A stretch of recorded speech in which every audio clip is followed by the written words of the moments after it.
Вітаємо всіх! Це платформа «Аналізуй», канал аналітики без хайпу, канал, де не будуть ховати Путіна і Шойгу 35 разів ка дню, а канал, де ми намагаємось так само, як і ви, розібратись в цьому інформаційному потоці, вихопити якісь факти, проаналізувати і поділитися з вами. Ми – це Ксенія Смірнова і Олександра Бабенко. Вітаю, Ксенія! Хочу сказати нашим глядачам, що ви нас будете бачити частіше, може в такому складі, а може окремо з різними гостями. Подивимось, як піде.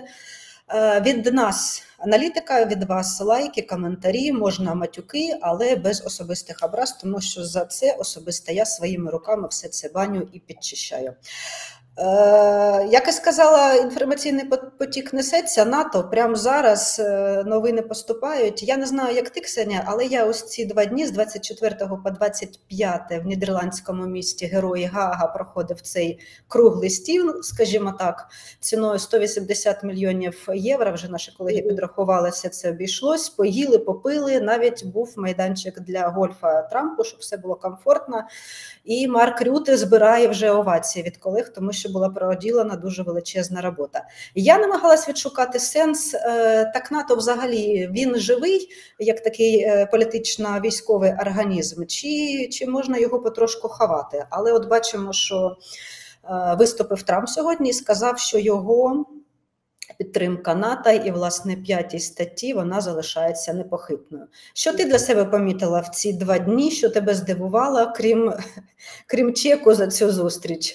Ну так, за організацію 12, а за суть, якої ми не дочекалися, то тут під питанням. Ти знаєш, тут з різних боків можна було би підійти до сьогоднішнього дня, коли я почула, як Марк Рюте розкланявся перед Трампом і похвалив його за таку успішну операцію в Ірані. І ти знаєш, чому я так відреагувала? Тому що буквально днями, оці 2 дні, я постійно спілкуюся зі своїми друзями-американцями, які мені трішечки привідкривають, що відбувається за лаштунками ЗМІ американських в суспільстві, як це сприймається. І я почала розуміти сьогодні, після цього розшаркування перед Трампом, що ж таки відбувається з європейськими політиками, especially з генсеком НАТО. А відбувається дуже просте. Перше, вони дійсно дуже бояться, що зараз вони ще не готові залишитися без підтримки фінансової НАТО від Сполучених Штатів. Друге, вони дуже побоюються, що він виведе свої війська, натівську частину з європейських країн і перекине на Близький Схід. І третій момент, що мене дуже здивувало, ну це з американської точки зору, причому вони в мене такі, знаєш, ну, як наша аудиторія, та? Вони люблять аналізувати, не просто хавати, як people хаває з телевізора, та? І вони кажуть, я тобі зараз скажу з точки зору пересічного, ненавиджу це слово, американця, от як він сприймає. От я думаю, що так же сприймають політики. Що саме? Що Трамп, він настільки непередбачуваний, і якщо навіть він може там веселити нас вранці після обстрілів, трагічних подій своїми абсолютно шизоїдними іноді висловлюваннями, то і в Штатах, і серед європейських політиків вони розуміють, він може бла-бла-бла, але він дійсно, він такий чокнутий, що може щось зробити дуже різко і дуже так от наодріз. От те саме відбувається зараз з НАТО, як я сказала. Першого бояться виходу, бояться втратити фінансову допомогу і взагалі не розуміють, звідки зараз буде пожежа насуватися, з якого боку кордону європейського, якщо Україна не витримає цей удар. Да, тут треба пояснити, тому що у мене теж є певне коло спілкування з європейцями, з американцями, і доводиться трошки їздити Європою, дивитися побоювання. От, власне, преса писала активно до цієї заяви, яку зробив Трамп. Financial Times вже про це написала, що він повністю підтримує НАТО, і в цьому матеріалі якраз журналісти приводять цитати, так би мовити, за лаштунками НАТО. І багато хто з аналітиків каже, Трамп виклав карти на стіл щодо своєї позиції до НАТО. Там вони лежать дуже чітко, тобто він нічого не приховує. Він сказав, що ви маєте теж долучитись своїми грошима. І, до речі, інтрига цього дня була Іспанія, яка так гучно заявляла, що, друзі, забудьте про 5%, ми будуємо державу загального добробуту і взагалі не треба лякувати, як там казали на початку 22-23 року, що ніяка ракета сюди не полетить в Іспанію, досить зі своєю війною. Але, як бачимо, вдалося все ж таки від Трампа почути, що все ж таки буде якась підтримка. Чому європейці бояться, що вони будуть покинуті? Тому що це питання озброєнь, часом дуже унікальних озброєнь, які дійсно є тільки у Сполучених Штатах. Європа не має того, те, що вона, може, там і хотіла б мати, але вона не вкладалася у власну безпеку, тому що американська парасолька була дуже потужна. На рівні, прямо в голові, вони ще не можуть уявити, що американець може встати і піти, і вони залишаться з тією інфраструктурою, з тими самими технологіями, і з тим самим арсеналом того старого, а часом того, що вже нема, тому що віддали Україні, вона просто беззахисна. І тут питання дуже цікаве, над яким можна теж поміркувати, чи взагалі буде готова Європа хоч колись, тому що називається дата 2036 рік, що вона нарешті вийде на 5%, чи взагалі європейці зможуть стати на власні рельси, на власні милиці і піти цим безпековим шляхом без Сполучених Штатів. Що ти думаєш про це? Що доводилось читати і що американці кажуть? Тому що мої європейські друзі, я закінчую свій спіч, вони, в принципі, пошепки так Трампу дякують за те, що він дав цього пендаля європейцям, які почали отак от робити і щось думати про себе, перш за все, про свою власну безпеку, а не сподіватися, що там щось прилетить. Б-2, да, якийсь там прилетить і всіх буде мочити. Це з іншою п'єсою про бомбіть і ракети летять, це вже з минулого. Але я почула коментар від Гітана Науседи, дуже таки влучний, від президента Литовської Республіки. Він сказав, що я тільки не розумію одного, якщо Трамп не хоче бути в НАТО, якщо Трамп вже з другу каденцію каже, ми підемо, то нащо він вимагає в нас 5%? Якщо він хоче йти, хай йде. А ми якось там саме... дійсно, воно якось дивно виглядає. Якщо ти так не хочеш бути в НАТО, чого ти вимагаєш в інших тоді вкладатися більше, якщо ти вже для себе сам вирішив? Значить, ще не вирішив.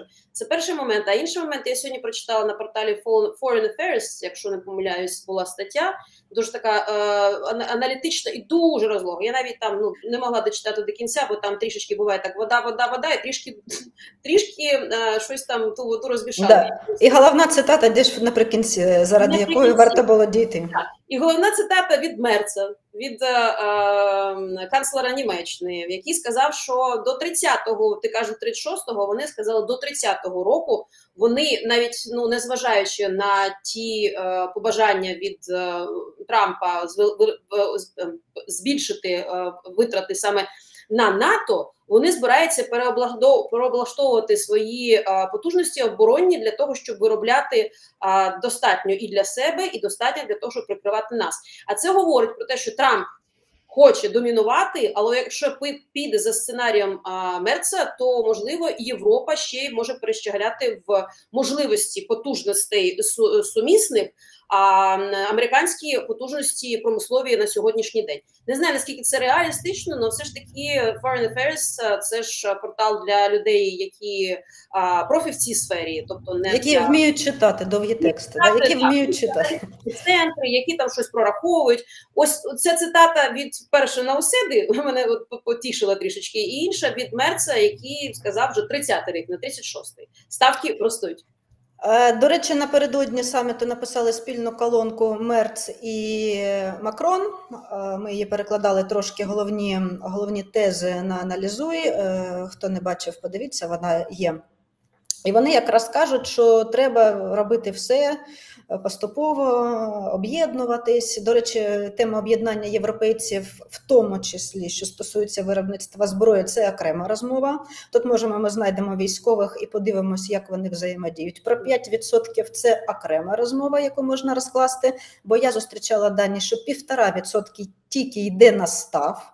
А німці кажуть, почекайте, а як військові пенсіонери, які були задіяні в операціях НАТО, з якого карману будемо платити пенсії? Тобто про гроші європейці дуже класно вміють розмовляти, але я помітила Мерц, який зробив таку заяву, яку, в принципі, треба було робити, напевно, в 2008 році, після грузинської кампанії, що варто придивлятись до балтійських країн, які постійно казали, що небезпека, небезпека, небезпека, Росія небезпека. Це, я не знаю, наскільки це очевидно, але мені здається, в інформаційному українському просторі це була не дуже очевидна інформація, тому що європейці, Центральна Європа, вони постійно дуже дратувались, коли балтійські країни це їм казали. Їм здавалося, що вони там щось собі надумали, навіть після Криму, після 2014 року, це їх дуже дратувало, і вони якось так намагались постійно уходити з цього шляху, а тут ми бачимо заяву Німеччини Мерца, і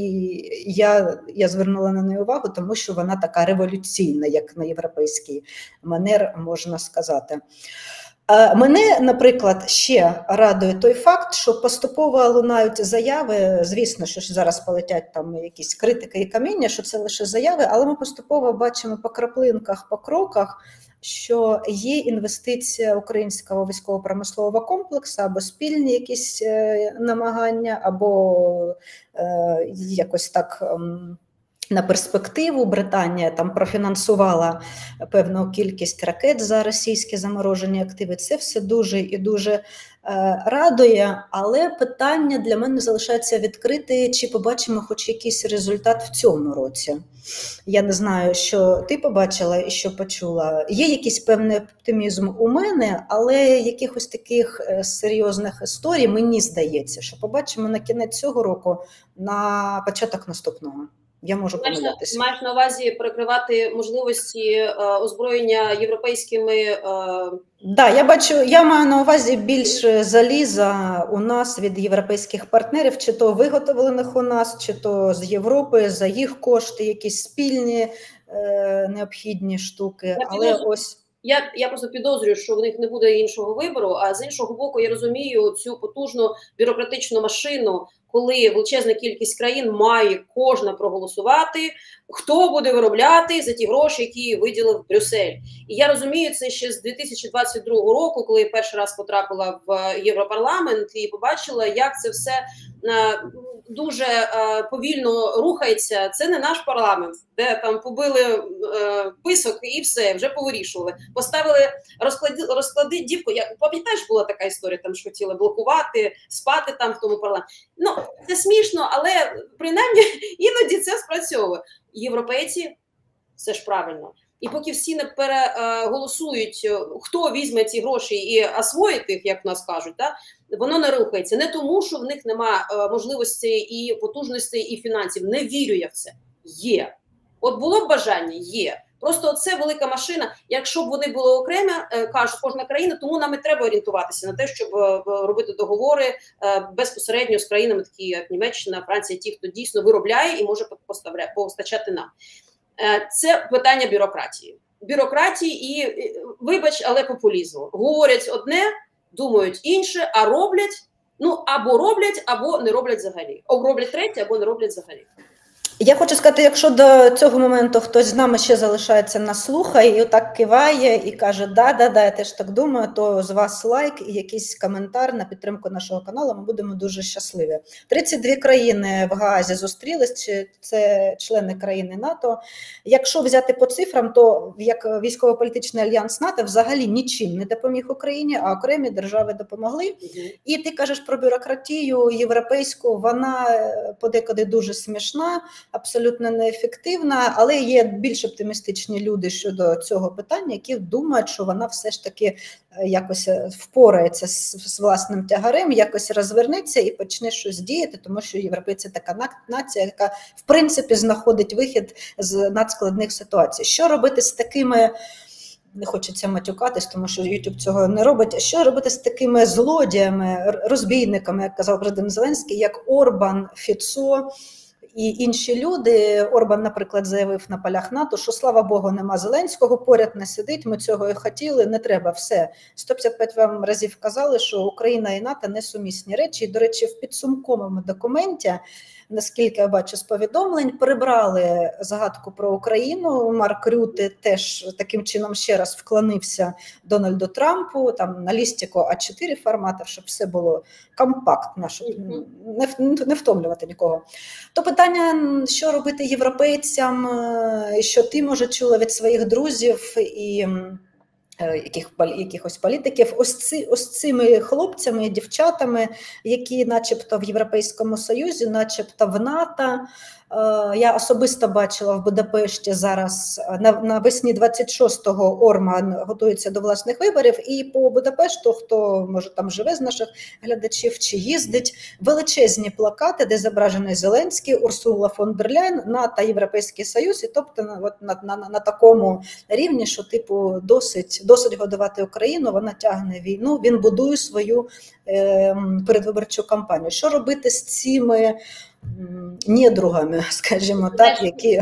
Орбан – це просто окрема сторінка, яку треба досліджувати, що за стільки років, скільки я чула і попередні вибори, мені казали аналітики угорські про те, що ви погано думаєте про угорців. Це не угорці його обирають, знаєш, мене це нагадує нашого сусіда, який на нас скидає бомби кожного дня, який це барін хороший, боярі плохі.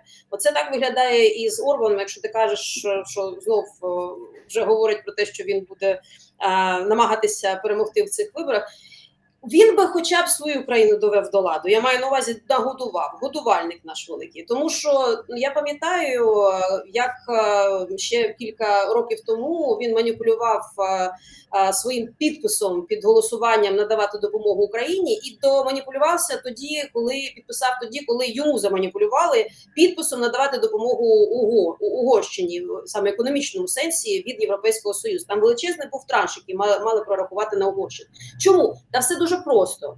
Якщо люди відчують на холодильнику, а не на телевізорі, що досить годувати українців, що ми самі не доїдаємо, то будуть вже питання не до українців, а будуть питання вже до Орбана. І, можливо, не всидить він на стільці. І я не розумію, якщо є такий впливовий важель у Брюсселя, у європейських країн, адекватно мислячих, чому вони його не застосовують в повному обсязі? Якщо Орбан не розуміє, він іншої мови не розуміє.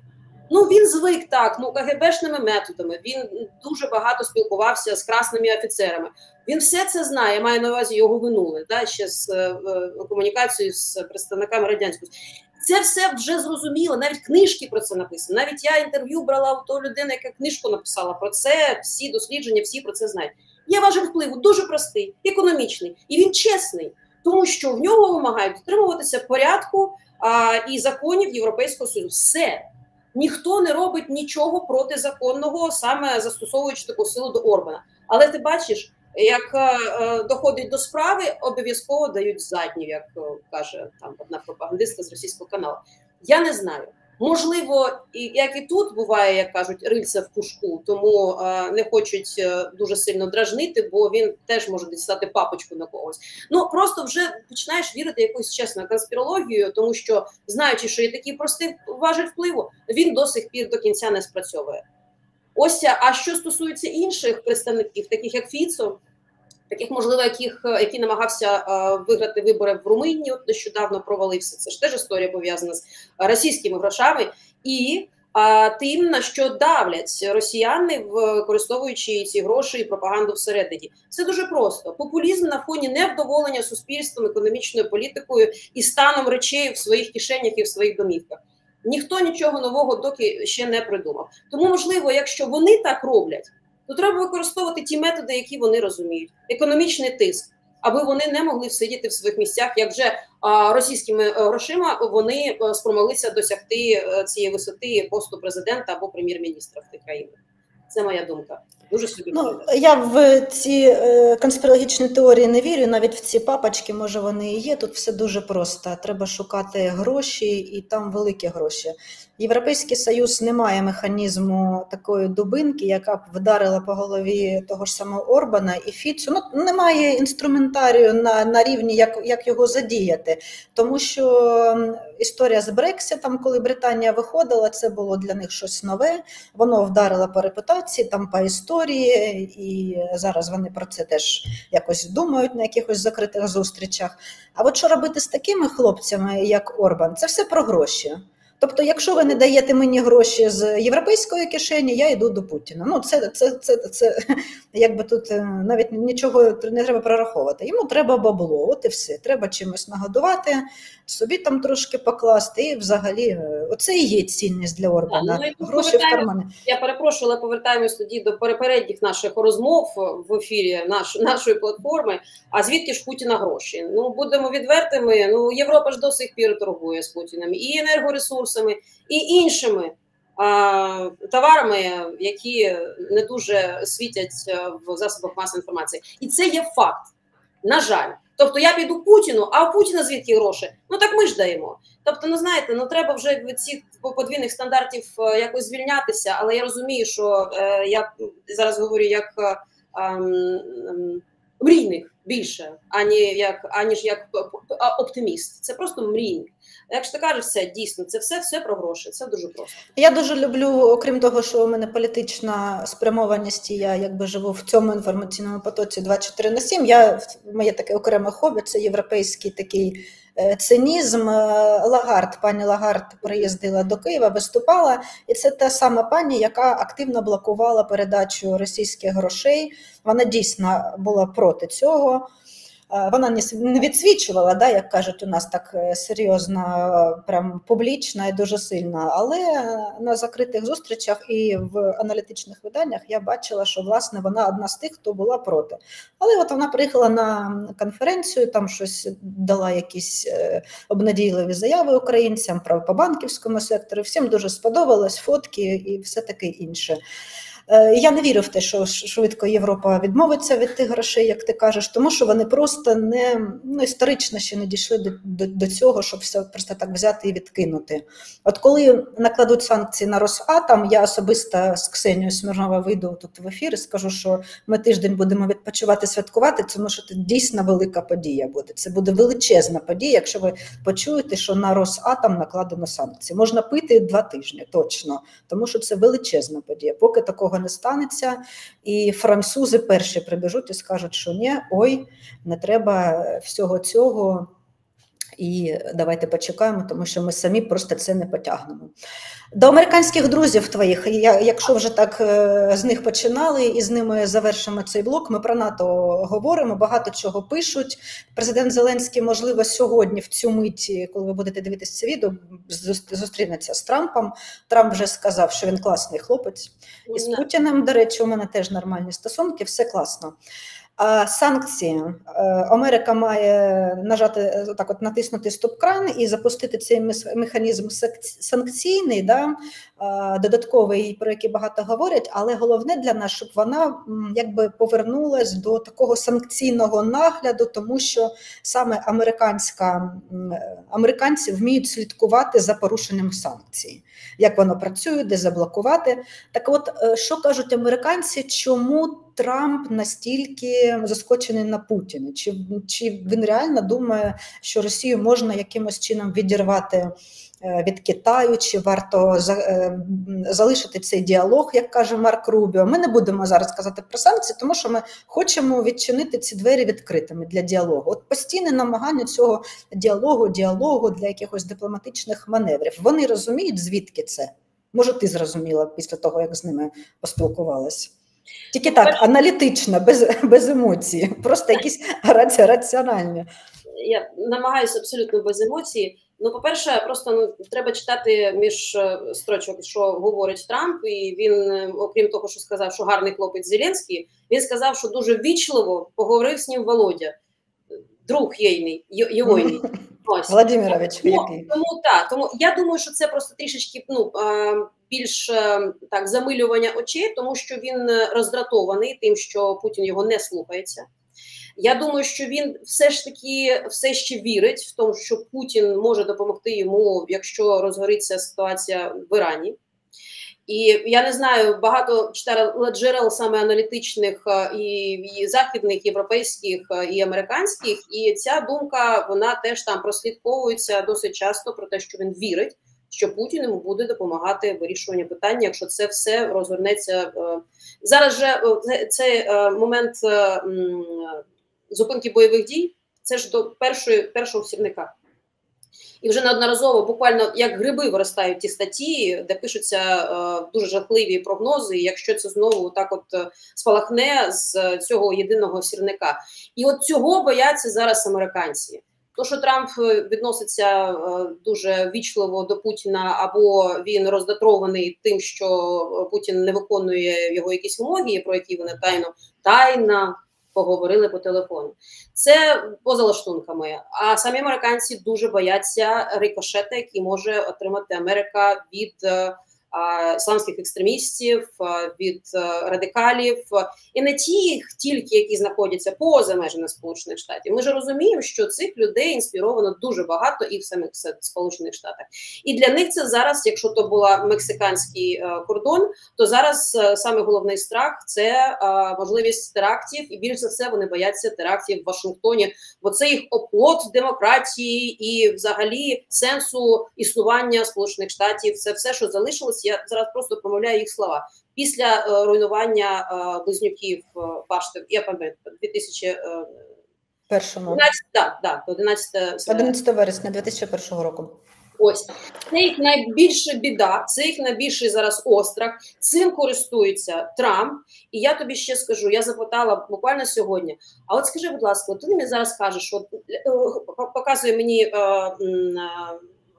новинний потік, що от саме з американського телефону, да, що вони читають. Жодного слова про Україну, окрім цієї фрази, я зустрінусь, можливо, з Зеленським, він гарний хлопець. І я кажу, а як довго вже так відбувається, що в засобах масової інформації, якщо тільки дуже сильний якийсь обстріл в Києві, єдиною ланкою такою, знову обстріляли Київ. І до новин. Іран, Ізраїль, Трамп, туди-сюди і все, що навколо Америки крутиться. Це спочатку обрання Трампу. Це от буквально з першого дня його інавгурації преса відійшла від України на 3-й, 5-й, 10-й, 155-й план. І чому? Питання було просте. І дуже проста відповідь.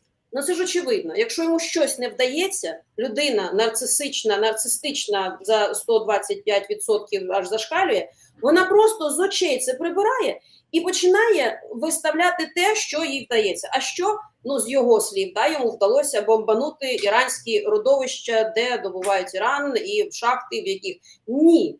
Вже скільки написали аналітики військові і навіть не військові. Рейтер сьогодні написав на підставі аналізу технічних, механічних оцих шахт, куди він пуляв ракети, воно не могло дійти до... Тобто це буквально відтермінує продовження цього механізму на місяць, можливо.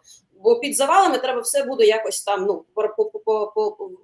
поладнати і далі працювати. На жаль, але він це виставляє як велику перемогу, все, він вже отримає Нобелівську премію миру, 1, 2, 3, я не знаю, ну мрія цієї людини здійснилась. Аби він тільки не заснув, коли йому будуть вручати ту премію миру, бо це ще єдине, що, і ще плюс, що дратує, дуже лякає американців, що він постійно засипає на якихось прийомах.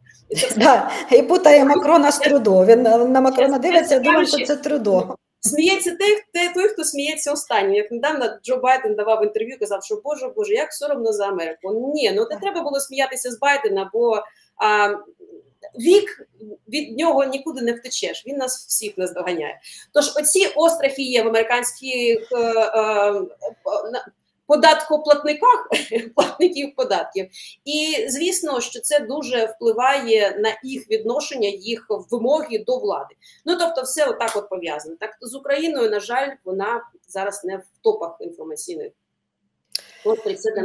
І ми з Ксенією розмовляємо на фоні саміта НАТО, який нам підкинуть сьогодні. Завтра будемо аналізувати ті заяви, які пролунають і будуть стосуватись України. Там президент Зеленський може з кимось виступить, може після зустрічі з Трампом щось обнадійливе для нас скажуть. Але дійсно навіть саміт НАТО проходить на цьому тлі, який називається Ірано-Ізраїльська війна, і там все дуже непросто, і там і нафта пов'язана, і величезні гроші, і тому...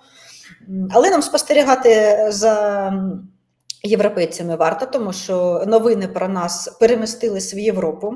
З приходом Трампа європейські політики, на відміну від американської преси, дають заяви, пишуть колонки, якісь матеріали, і вони так чи інакше стосуються України. Це приємно, це обнадійливо. На цій оптимістичній ноті ми можемо поставити крапку і сказати, що ми всім дякуємо, хто додивився, хто підтримав, хто залайкав.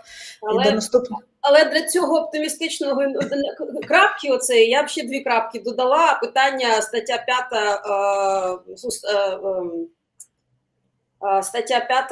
5 стаття НАТО, про які всі кажуть. От вона зараз під дуже великим питанням, пресом, увагою преси, увагою людей, які живуть на кордоні з Російською Федерацією, і увага до того, що говорять європейські політики з приводу цієї 5 статті. Вона як костка в горлі.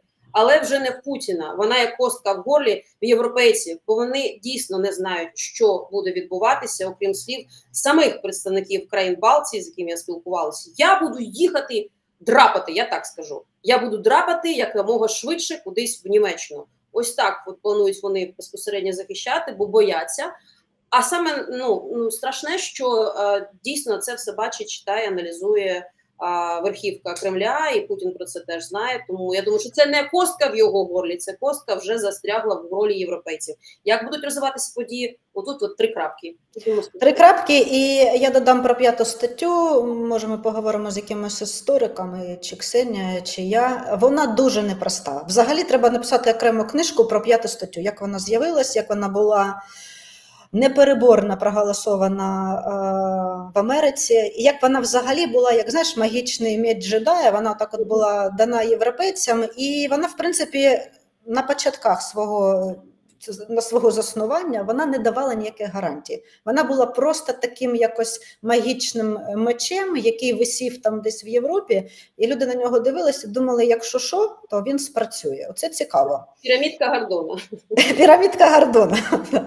Тому ми вас залишаємо аналізувати всі ці події, що залишаються. Читайте, аналізуйте, думайте, приходьте до нас, і ми будемо дуже раді вас бачити. Дякуємо. Все, 30 хвилин, як любить YouTube, більше не будемо розмовляти і займати ваш час. Дякуємо.